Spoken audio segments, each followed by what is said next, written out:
আসসালামু আলাইকুম। রাসূল সাল্লাল্লাহু আলাইহি সাল্লামের খাদ্য ও রুটি সম্পর্কিত হাদিস সমূহ। হযরত আয়েশা রাদিয়াল্লাহু আনহা থেকে বর্ণিত, তিনি বলেন, রাসূল সাল্লাল্লাহু আলাইহি সাল্লামের ওফাত পর্যন্ত তার পরিবারের লোকেরা কখনো যবের রুটি ও পরপর দুদিন পেট ভরে আহার করেননি। মুহাম্মদ সাল্লাল্লাহু আলাইহি সাল্লামের পরিবার এর দ্বারা তার বিবিগণ, সন্তান ও পোষ্যদেরকে বোঝানো হয়েছে যাদের জন্য সাদকা গ্রহণ করা হারাম। তারা নয়। এই হাদিস এবং এই অনুচ্ছেদের সম্পদ হাদিস মূলত একই। দু হাদিসের মধ্যে পার্থক্য শুধু এতটুকু যে আলোচ্য হাদিসে মুহাম্মদ শব্দের পূর্বের শব্দটি রয়েছে, পক্ষান্তরে সপ্তম হাদিসে শব্দটি নেই। হাদিস দুটি মূলত এক হওয়ার কারণে কোনো মুহাম্মাদিস শব্দটিকে অতিরিক্ত শব্দ বলে অভিমত প্রকাশ করেন। সেজন্য তারা উভয় হাদিসের একই অর্থ করেন। তারা উভয় হাদিসের তরজমা করেন রাসূল সাল্লাল্লাহু আলাইহি সাল্লামের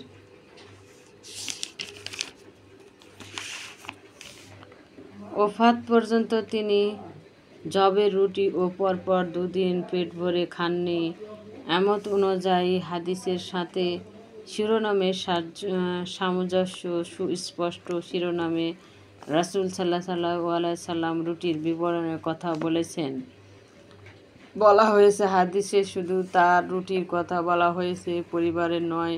আবার অনেক মুহাম্মাদিস মনে করেন শব্দটিতে অতিরিক্ত না করলেও সারজম্য রক্ষা হয়, কারণ রাসূল সাল্লাল্লাহু আলাইহি সাল্লাম ও রাসূলের পরিবারের অবস্থা এবং তার অবস্থা একই ছিল।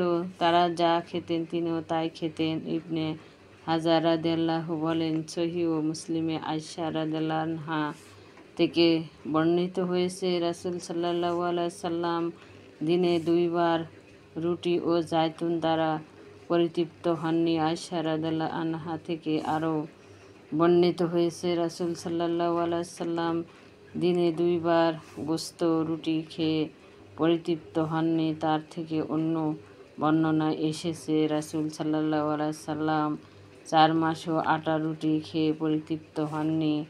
আবু হুরায়রা রাদিয়াল্লাহু আনহু থেকে বর্ণিত হয়েছে, মৃত্যু পর্যন্ত রাসূল সাল্লাল্লাহু আলাইহি সাল্লাম লাগাতার 3 দিন গমের রুটি খেয়ে পরিতৃপ্ত হননি। সাহাল ইবনে সাদ রাদিয়াল্লাহু আনহু থেকে বর্ণিত আছে, রাদিয়াল্লাহু আনহু আলাইহি ওয়াসাল্লাম মৃত্যু পর্যন্ত দিনে 2 বার তৃপ্তি সহকারে খেতে পারেননি। ইমাম তবারী রাদিয়াল্লাহু আনহু বলেন, নিম্নে উল্লেখিত বর্ণনাগুলোর ভিত্তিতে কিছু লোক নবী করিম সাল্লাল্লাহু আলাইহি সাল্লাম ও সাহাবীগণের লাগাতার অনাহারে থাকার বিষয়ের উপর আপত্তি করে।